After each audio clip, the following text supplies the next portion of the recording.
Bueno, iniciamos ya la última conferencia sobre estas jornadas de la mujer en el Antiguo Egipto y en esta ocasión contamos con la doctora Mireia Romero. Ella es catedrática de la Universidad Carlos III, especialista en el mundo clásico, Pompeya y Herculano, que por cierto tengo que volver porque ya volví una vez y creo que no estaba hecha casi Pompeya cuando yo fui, así que ahora tengo que volverla a ver bien. Exacto, todavía estaban ahí con los ladrillos. Pero bueno, y que nos va a hablar de un tema, bueno, realmente muy interesante y que además ha coincidido en el día. Hoy es 5 de marzo y ella va a hablar sobre este tema, mujer, madre y diosa, Isis y la fiesta del 5 de mayo que abrirá los caminos del mar. La verdad que fue casualidad, nosotros elegimos el día y tú elegiste la conferencia, así que lo clavamos. Venga, muchísimas gracias. Bueno, debo comenzar diciendo que tengo un pequeño problema. Bueno, tengo más, pero no vienen al caso. Pero ya habrán detectado cuál es, ¿no? Que tengo la garganta fatal.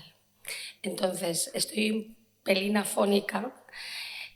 Voy a intentar hablar así, como bajito. Parece que estamos así como hablando en secreto, pero bueno, así como más intriga a lo mejor, ¿no? Y siento muchísimo. Espero llegar hasta el final. ¿Qué hora tenemos? Tengo media hora, así que bueno, espero poder llegar hasta el final. Y si no llego, por favor, les ruego que me disculpen. En segundo lugar, quería, por supuesto, agradecer a mis colegas Esther Pons e Isabel Olvés que me hayan invitado de nuevo a participar en estas jornadas con motivo del Día de la Mujer.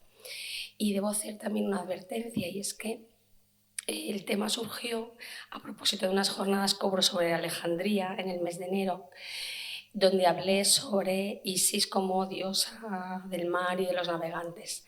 Entonces, ¿cuál es la advertencia? Pues que probablemente si hubo gente que asistió a esa conferencia escuchará cosas que son parecidas hoy, porque evidentemente el tema va a girar sobre ese papel de Isis como diosa de la navegación y en particular una fiesta muy concreta, ¿no? Que es la que se celebraba justo hoy.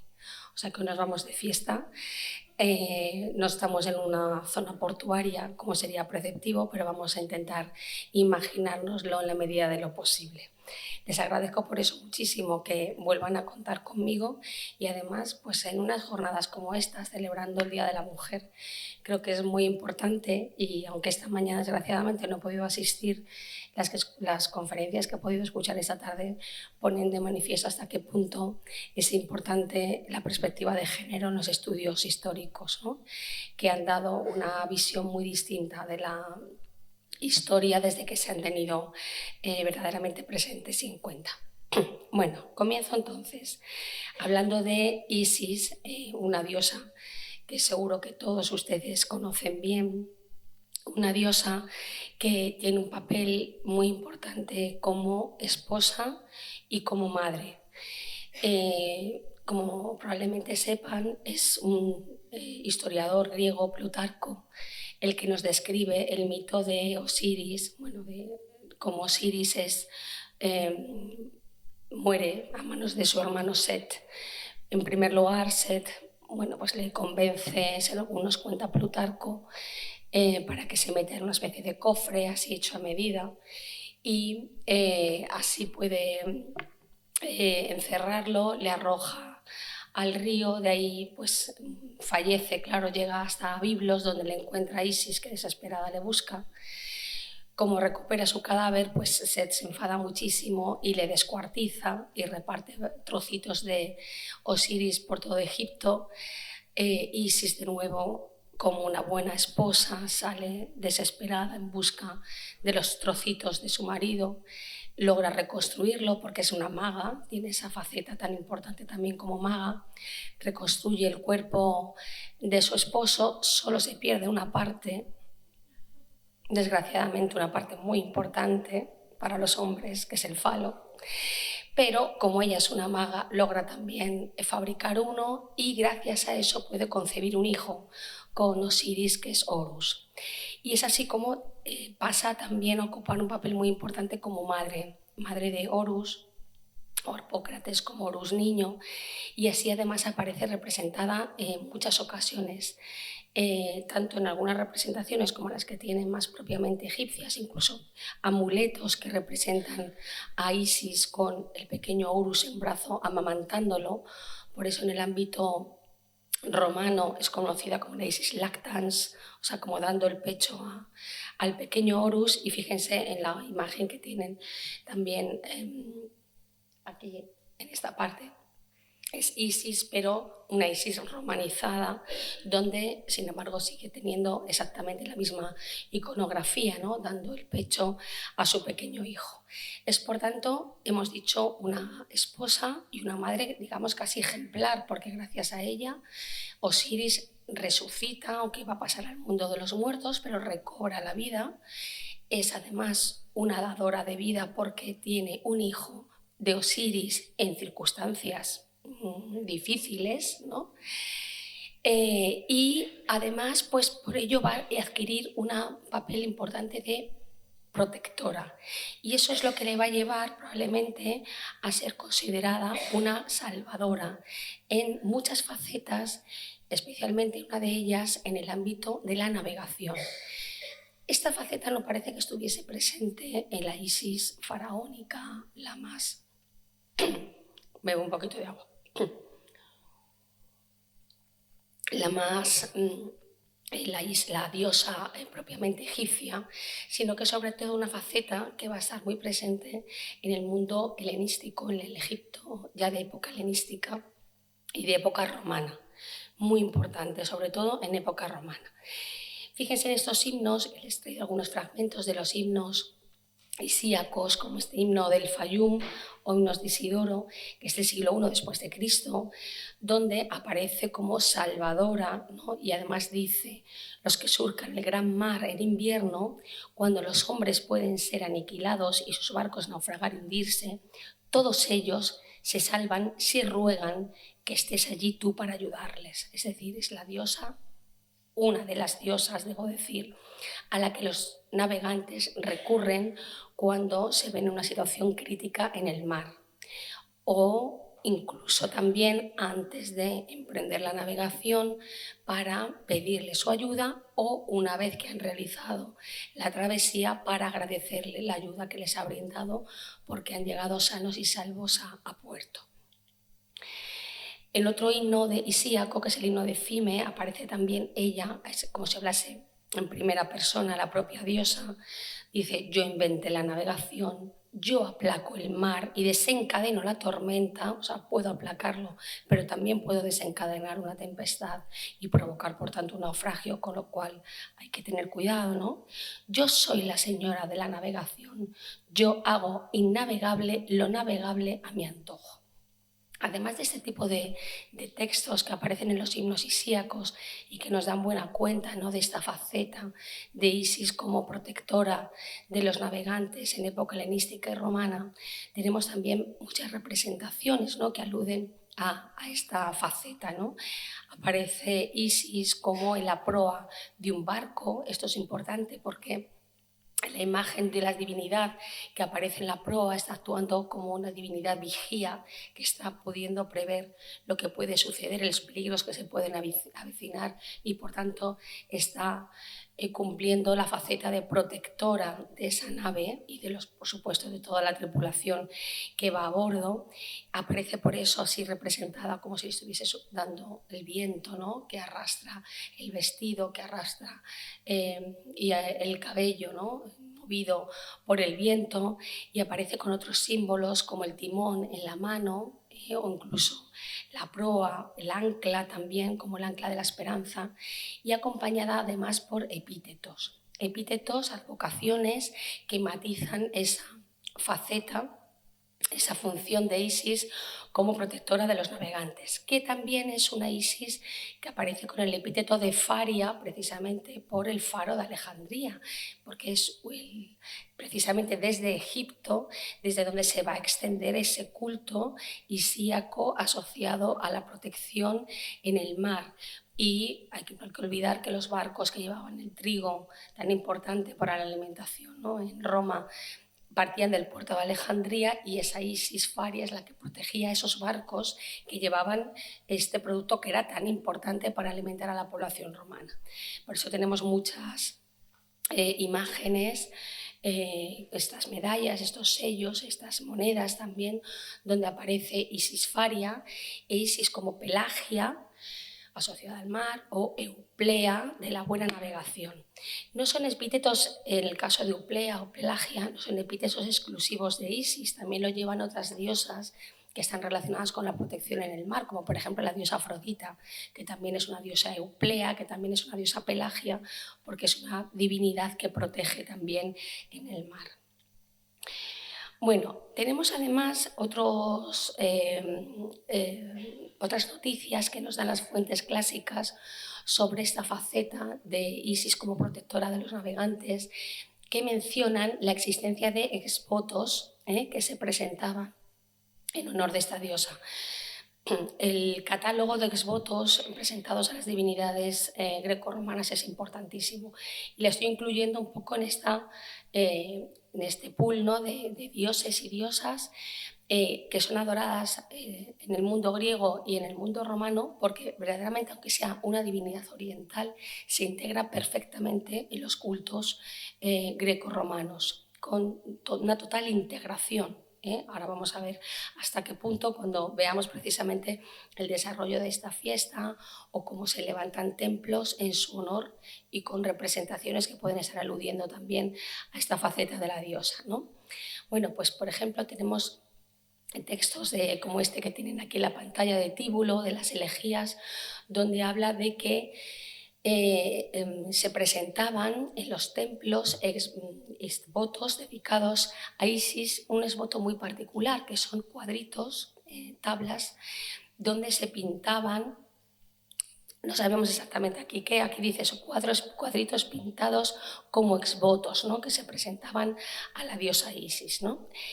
En este caso, además, Tíbulo dice, alude, ¿no?, a Isis, socórreme, ¿no?, pues que puedes curar, lo atestiguan en tus templos los muchos cuadritos pintados como exvotos.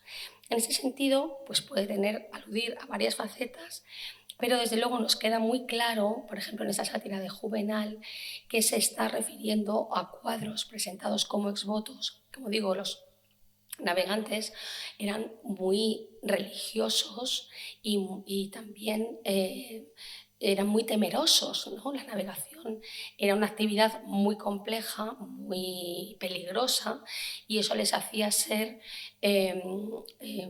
pues siempre muy temerosos ante las circunstancias inhóspitas que se pudieran presentar, y por eso veneraban a todos los dioses y diosas de cualquier cultura del Mediterráneo a la que pudiesen recurrir para buscar su auxilio en el mar. Por eso tenemos una aculturación importante en este ámbito, ¿no?, del ámbito religioso relacionado con la vida en el mar. Por ejemplo, en esta sátira de Juvenal alude, ¿no?, a que alguien está hablando de una persona que se maravilla, dice, de verse vivo, pues se salvó de los riesgos del mar y del ataque de los rayos, o sea que ha sufrido una tempestad que ha provocado un naufragio. Habla de que el cielo estaba cubierto, bueno, hace toda esa descripción, ¿no?, de lo terrorífico, ¿no?, que debía de suponer vivir. Bueno, suponer entonces y ahora, ¿no? Si uno debe estar en el mar y ver una tormenta donde el barco puede naufragar, debe de ser una cosa verdaderamente espantosa, ¿no? Entonces dice, aunque en el fondo la calamidad sea la misma, hay una circunstancia terrible a todas luces y experimentada por muchos, como lo muestra el gran número de cuadros votivos que hay en los templos. Pues, ¿quién ignora que Isis nutre a los pintores? Vamos, que era tan habitual que aquellos que querían agradecer su salvación en el mar a Isis o querían pedirle ayuda para la navegación presentasen ese tipo de cuadritos votivos, ¿no? Por eso los pintores debemos incluso probablemente imaginarnos ese tipo de, podemos ver a los pintores callejeros, ¿no?, pues allí en el puerto, bueno, ¿qué te pinto, no? Bueno, pues píntame esto, porque le voy a agradecer a esta diosa. Hay que tener en cuenta que arqueológicamente son muy difíciles de detectar. Les muestro un ejemplo, ¿no?, porque son tabletas de madera y eso es muy perecedero y no se han conservado. Este es el ejemplo que les quería mostrar. No tiene nada que ver con Isis, pero es para que nos imaginemos cómo podrían ser estas tablillas votivas. Esos esvotos, este es un caso muy singular, es muy difícil, como digo, que se conserven, pero en esta cueva cerca de Corinto se encontraron esas tablillas votivas, que eran estas tablitas pintadas. Aquí está representando una presentación de un sacrificio a unas divinidades, ¿no? Como digo, no tiene nada que ver con lo que estamos hablando, pero sí que las tablitas que se presentaban como esvotos a Isis debían de ser algo muy similar a esto que estamos viendo, ¿no? En otra sátira de Juvenal vuelve a aludir también a lo mismo, dice que cuando un náufrago al que se le hundió la nave, dice, pide unas de limosna y se defienda gracias a un cuadro en el que he pintada la tempestad. Aquí lo que está aludiendo es al hecho de que muchas personas cuando naufragaban sí lograban salvarse, lo cual ya era una gran victoria, ¿no? Pues tenía la desgracia de llegar hasta un lugar muy lejano, muy alejado de su lugar de origen, donde no tenían ningún tipo de recursos para poder pedir ayuda y poder regresar a su hogar. Entonces acababan pidiendo limosna, empobrecidos, ¿no? Y encargaban también a esos pintores unos cuadritos que representaban aparentemente la escena, ¿no?, del naufragio, y lo llevaban colgados del cuello para dar pues aún más confundir más compasión a los transeúntes y así que les pudieran dar una limosna más importante, de manera que pudieran ir probablemente acumulando los ahorrillos para no solo mantenerse, sino poder en algún momento retornar a su patria. De hecho, fíjense que Horacio nos dice, le dice a un pintor, si quien te paga lo hace para que lo pintes a él, nadando desesperado después de un naufragio. Luego está aludiendo al hecho de que efectivamente en estos cuadritos que llevaban estos náufragos colgados y probablemente los que se presentaban como esvotos a Isis, lo que se estaba representando era eso, ¿no? La escena del naufragio y la escena de esa persona en el mar que habría sido rescatada o habría sido salvada por la intermediación de la diosa. Como digo, no conservamos nada semejante del mundo antiguo, o sea, como resto arqueológico, ¿no? Pero en la actualidad, durante mucho tiempo a lo largo de la historia, sí que se han seguido presentando cuadros de este tipo a distintos santos relacionados con la navegación, ¿no?, como San Nicolás o a la Virgen bajo diferentes advocaciones, en fin, muy variadas, ¿no?, que en las iglesias todavía a día de hoy podemos ver, ¿no? Algunos de ellos son también sobre tabla, ¿no?, y donde, como ven, está representado exactamente eso que nos decían los autores clásicos, ¿no?, la tempestad, la tormenta que está generando un naufragio, el barco está ahí entre las olas, luchando por mantenerse a flote. Ya algunos están ya prácticamente, ya se han hundido, ¿no?, y algunos se han podido salvar, están ahí subidos en una tabla, es decir, se está representando el momento exacto del naufragio, ¿vale? Y eso sería lo que se estaría, con ello, se estaría dando las gracias en el ámbito cristiano al Santo Virgen, advocación Cristo que sea, y en el mundo antiguo sería a la diosa Isis, ¿eh? Y, como digo, en este contexto es donde, tal día como hoy, se celebraba una fiesta. La fiesta se llamaba Navigium Isidis, o también se conocía con el término griego Ploiaphesia, ¿no?, que era la fiesta de la buena navegación. Tenemos relativamente bien documentada esta fiesta gracias al relato de Apuleyo. Apuleyo, saben que escribe un libro, una novela fantástica que se llama Las Metamorfosis o El asno de oro, y en este relato, supongo que algunos se lo han leído, si no les cuento brevemente sin contarles exactamente el final, ¿no? Una persona, un hombre, se transforma en burro, pues que toma una serie de, pues, gracias a los hechizos y demás, ¿no?, que por supuesto no ha buscado esta conversión, pero acaba transformándose en burro. Entonces, toda la novela gira en torno a lo que el pobre Lucio, que es como se llama este señor, hace para conseguir volver otra vez a ser un hombre o recuperar su forma humana, ¿no? Entonces es precisamente hacia el final ya de la novela cuando la diosa Isis se le aparece. Se aparece al burrito todavía y le dice: te voy a explicar lo que tienes que hacer para recuperar la forma humana, ¿no? Entonces le dice exactamente qué es lo que tiene que hacer y le cuenta que pues, va a haber una fiesta. Él va a ver a un sacerdote que va a llevar un sistro, que es un elemento que además siempre se vincula con Isis, con unas rosas, y lo que tiene que hacer es comer de esas rosas para volver a transformarse en un hombre. Y le dices: no te preocupes, no te asustes, porque yo ya le estoy comunicando en sueños también al sacerdote lo que va a pasar.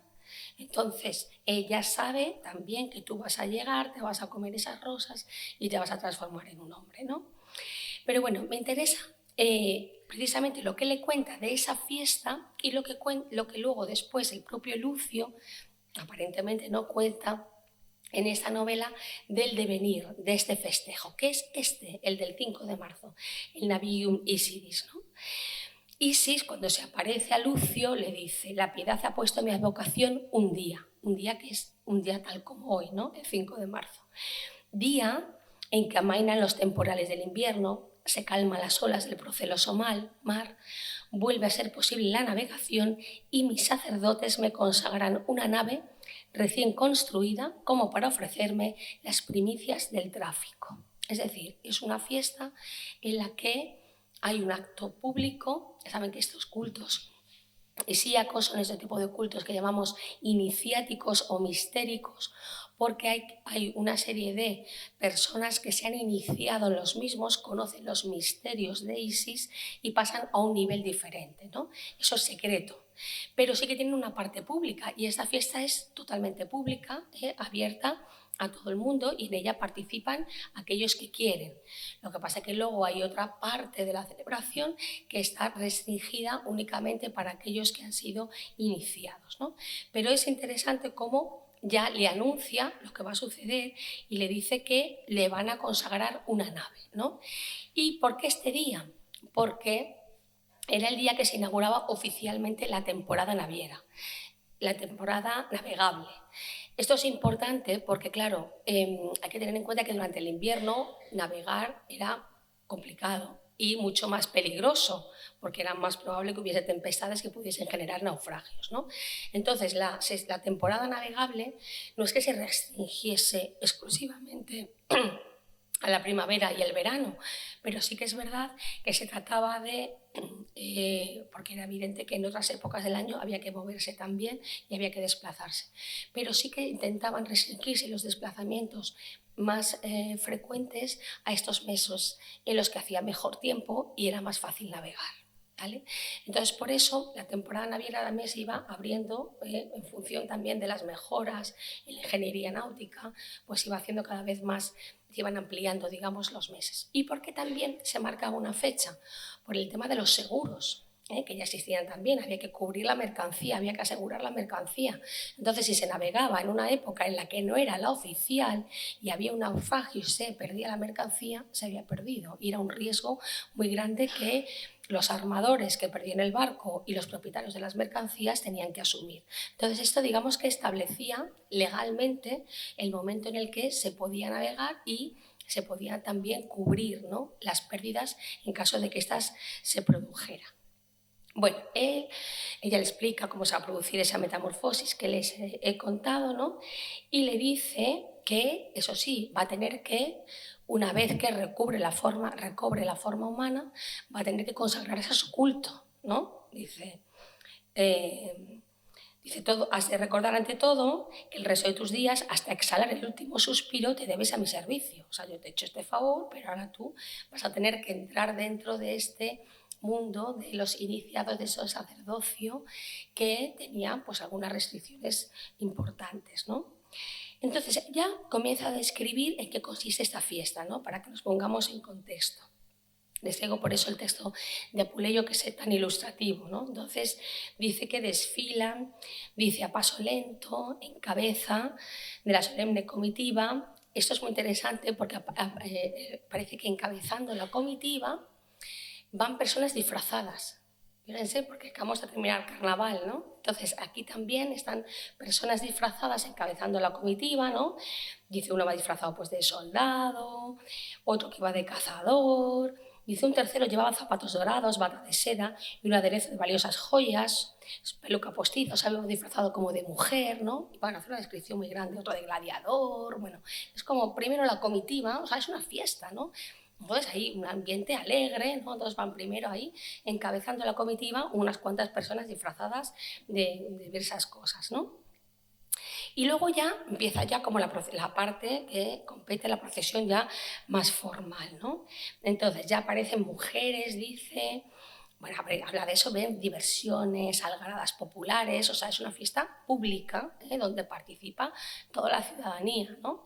Entonces, después de estas personas disfrazadas, sigue la comitiva, y aquí aparecen, dice, las mujeres vestidas de blanco, como también van los sacerdotes de Isis, con alegres y variados atributos simbólicos. Entonces, unas llevan pétalos, otras llevan espejos, otras llevan peines, perfumes, luces, con lámparas, antorchas, cirios, instrumentos musicales.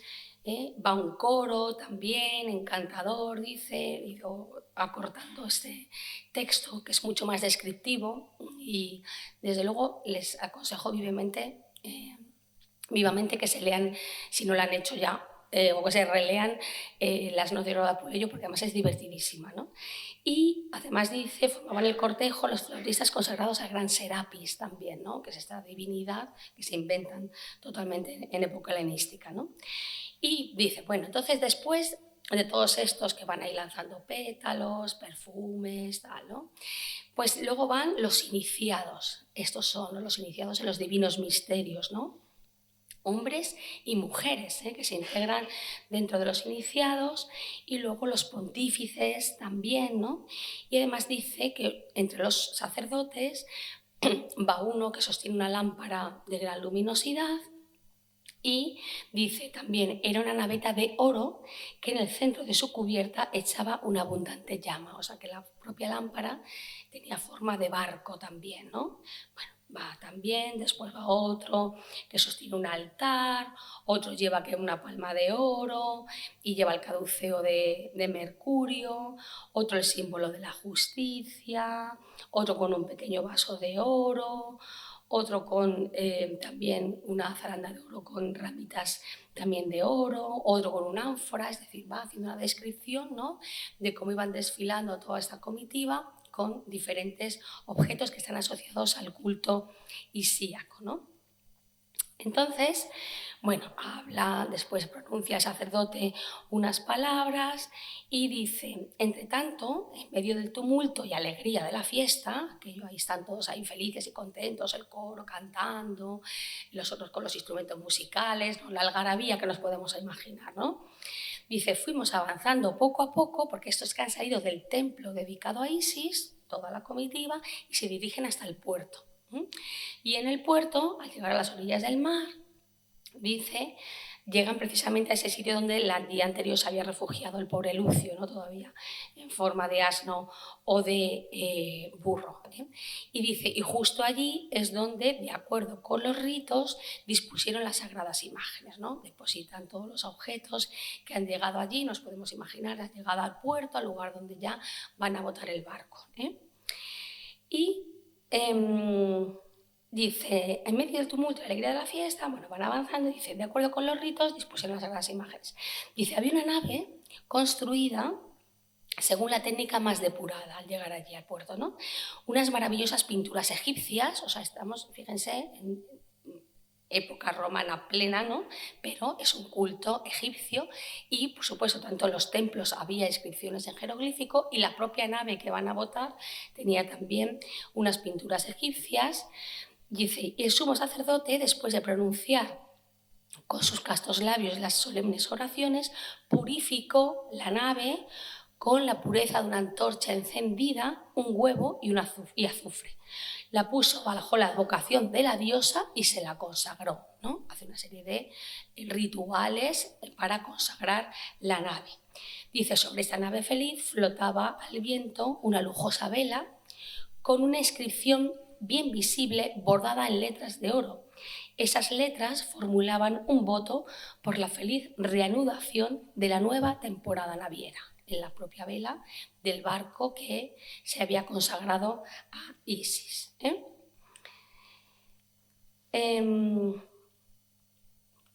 Entonces dice, bueno, bota la nave, dice, ya se eleva el mástil, bueno, habla de que la popa tiene un remate con un cuello de oca, revestida de chapas de oro, o sea, todo como de la mayor riqueza posible, ¿no?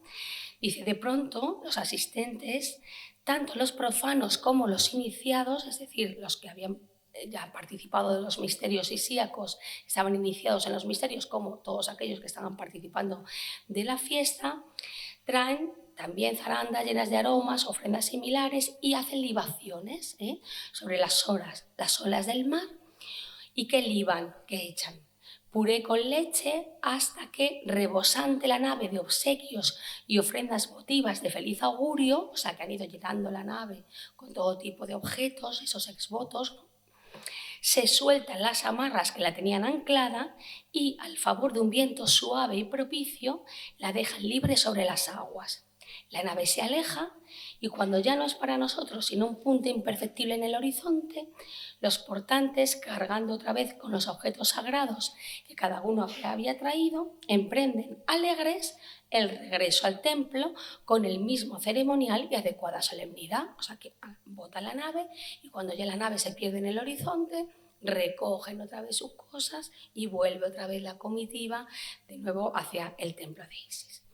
Bueno, aparte de este relato, tenemos dos imágenes que se han relacionado con esta fiesta. No está nada claro que sean 100%, ¿vale? La representación del Nabiyyun Isis, pero es bastante probable. Una de ellas se encontró en un lugar muy significativo, que es un puerto. Es el puerto de Ostia, ¿no? El puerto de Ostia aparece esta pintura que, como ven, está reflejando pues, está representando una serie de personas y también un barco. Y este barco, como ven, tiene ruedas, es decir, como si hubiesen transportado también el barco probablemente desde el templo, ¿no?, hasta el puerto, como en procesión también, ¿no? Han llevado como en las andas el barquito que después va a ser botado. Es verdad que en el barco pues, no se ven las pinturas egipcias de las que nos habla Apuleyo, ni la vela, ni la proa, tal y como la describe, pero evidentemente también tenemos que tener en cuenta que es una novela y que puede estar también alimentando pues, toda una serie de relatos. En cualquier caso, como es una fiesta que se celebraba en la mayoría o en muchos de los puertos del Mediterráneo, pues tampoco probablemente en todas ellas tuviese que tener exactamente las mismas características, ¿no? Pero bueno, aquí parece que podíamos estar frente a una representación del Nabiyyun Isis. Y luego tenemos también otra imagen que aparece también en un contexto muy especial, que es en el templo dedicado a Isis en Pompeya. Es esa pintura que tienen ahí, donde, como ven, aparecen, además de esas dos serpientes, ¿no?, que aparecen como protectoras, aparece también una barca que está ya en el mar y aparece una figura que podría estar representando a la diosa Isis, ¿no?, que está en la barca, tal y como se esperaba de ella que estuviese, ¿no?, al frente de ese barco que se había botado y que estaba inaugurando la temporada naviera y que con ello también estaba brindando su protección a todos aquellos que fuesen a emprender la navegación a partir de esa fecha. ¿Vale? Entonces tenemos dos imágenes, como digo. Este templo es un templo muy pequeñito, pero muy completo, digamos, ¿no?, y que nos manifiesta muy bien hasta qué punto se organizaban y cómo se organizaban los cultos isíacos en el mundo romano, teniendo en cuenta que Pompeya pues, al final era una ciudad de provincias y también tenía su templo dedicado a Isis, y era una ciudad que también tenía puerto. Luego también era muy normal que en un lugar como este se celebrase el Nabiyyun Isis, ¿no?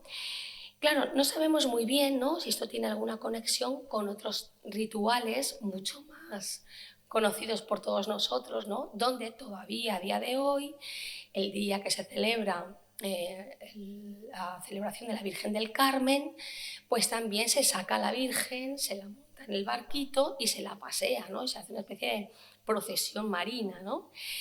Evidentemente es muy difícil hacer un rastreo y es, vamos, imposible, ¿no?, que podamos rastrear la presencia de este tipo de manifestación religiosa a lo largo de toda la historia, desde época romana hasta nuestros días. Pero tenemos muchas pervivencias, o al menos persistencias, digamos, de este tipo de religiosidad todavía en nuestros días. Por un lado, los espotos que ya les he mostrado, que siguen todavía presentándose, se han seguido presentando, incluso probablemente se puedan seguir presentando en la actualidad, ¿no?, en iglesias cristianas, o celebraciones de este tipo. Desde luego, muy asociadas también a leyendas, como por ejemplo la de Nosa Señora de Barca y Musía, en A Coruña, donde se cuenta que la Virgen había llegado en una barca, y además una barca de piedra. Ole, ¿no? Flotando en una barca de piedra, ¿no? Además habría sido la que habría animado al apóstol a evangelizar Galicia, ¿no? Entonces, es cierto que tenemos todo un corpus de historias legendarias que probablemente entran en conexión, estos milagros, ¿no?, entran en estos cultos que todavía a día de hoy, fíjense, se asocian a un elemento femenino, la Virgen, que, bueno, no hemos hablado de la Virgen también de la leche, ¿no?, que aparece también dando de mamar al niño, como aparecía Isis dando de mamar a Horus, ¿no? Pero muchas conexiones, ¿no?, también, por tanto, entre esos cultos asociados a una divinidad femenina que protege en el mar, como a día de hoy todavía también tenemos este tipo de cultos también asociados a elementos femeninos, en este caso a la Virgen, que protege también en el mar y a la cual también se le dedican fiestas, en este caso no coincide la fecha, ¿no?, si lo comparamos con la Virgen del Carmen, pero también en momentos muy significativos, desde luego en plena temporada navegable, ¿no?, como es el caso de la Virgen del Carmen. Nada más, le alegro de haber podido llegar hasta este punto, de mala manera. Muchas gracias. Bueno, muchísimas gracias, Mireia, por esta conferencia tan interesante, tan día de hoy, bueno, y día de hoy no solo por el 5 de marzo, sino porque en el fondo es verdad que no podemos relacionar, pero bueno, ahí está lo que pasó entonces y lo que sigue pasando ahora, o sea que ahí lo tenemos, o sea que muchísimas gracias, sobre todo por esta voz que, bueno, pobrecita, cuídate mucho, de verdad. Lo siento por vosotros, no, porque la verdad es que estaré escuchando, como que uno Nada. sufre, ¿verdad? Con el que está fónico, sufre también. Nada, no te preocupes. ¿Hay alguna pregunta? Bueno, eso sí, ya quiero más. Bueno, me ha llamado la atención, esto simplemente es una anécdota, lo que has contado antes de que había una etapa más o menos clara para poder navegar, porque si no luego no te lo cubría el seguro. No digo nada. Creo que no digo nada al respecto. Hola, muchas gracias por tu conferencia y quería hacer una pregunta que seguramente lo he entendido mal y estoy equivocada, seguramente. Pero me ha parecido entender al principio de la conferencia que has hablado de aplicar la perspectiva de género. Entonces, no lo entiendo porque siempre se dice que aplicar conceptos o conocimientos actuales a culturas antiguas es un error. Entonces no entiendo lo de la aplicación de la cultura de género al mundo femenino en el Antiguo Egipto. Pero es que eso no es estar juzgando a los demás con nuestros cánones del presente. Se trata de tener en cuenta a la mujer en la historia. Te pongo un ejemplo. Como en la historia o en cualquier ámbito de la investigación. Por ejemplo, en medicina, ¿no?, donde, por ejemplo, se han hecho los estudios casi siempre sobre el hombre y eso tiene un sesgo terrible, ¿no?, porque no se diagnostica igual un infarto a un hombre que se diagnostica a una mujer. Pues lo mismo ha pasado con la historia. En el ámbito, por ejemplo, de la prehistoria, hay un libro muy interesante de Marga Sánchez, que yo siempre lo recomiendo a cualquiera, les interese la prehistoria o no, porque nos muestra muy bien cómo aplicar la perspectiva de género. Y es, por ejemplo, en arqueología, cómo se ha dado por hecho ciertas cosas sin hacer otro tipo de planteamiento porque no se han tenido en cuenta las mujeres. Es ahí, ¿no? Tener en cuenta lo de la perspectiva de género. Y pone, por ejemplo, siempre el caso de la dama de Baza, ¿no? Que la tenemos aquí en el Museo Arqueológico, por eso también lo traigo a colación, ¿no? Donde, claro, pues aparece un gran enterramiento y aunque la que está representada ahí es una mujer, se da por hecho, y hay armas, se da por hecho que es un hombre, sin más. Eso no aplica la perspectiva de género, no se tiene en cuenta a la mujer. No estamos juzgando el pasado con nuestros principios actuales, sino que no se tiene en cuenta a la mujer. De hecho, cuando se hicieron los análisis óseos y demás, pues es que era una mujer. Pero es que lo estuvieron como negando reiteradamente, a pesar de la evidencia científica, porque no podía ser una mujer. Porque una mujer, ¿cómo iba a tener un enterramiento así de rico una mujer? Ella iba a ser enterrada con armas. Eso es la perspectiva de género, en la investigación histórica, científica, lo que sea. Muchas gracias. Sí, se llama Prehistorias de mujeres, de Marga Sánchez. Un librito, no es muy extenso, muy divulgativo, maravilloso. Les puedo decir, fíjense, que mis alumnos de primero, que a veces son muy reticentes a leer, yo les doy una asignatura que se llama Prehistoria y Historia Antigua y les fascina ese libro. A unos más que a otros también es verdad, ¿no? Pero sobre todo a las chicas les encanta. Sí, sí, pero de verdad, que me han escrito dándome las gracias por habérselo recomendado. ¿Cómo? No sé ahora mismo, pero vamos, que si lo buscas en Google te sale automáticamente. ¿Cómo? ¿La editorial? Yo creo que no. Lo podéis mirar si no, así en un momento. O lo miro yo en un momento, vamos, así sobre la marcha. Estamos, como esto se graba, luego decimos a Marga Sánchez que hemos hecho publicidad de su libro. A ver. Marga Sánchez, sí, Prehistorias de mujeres. A ver. Bucket.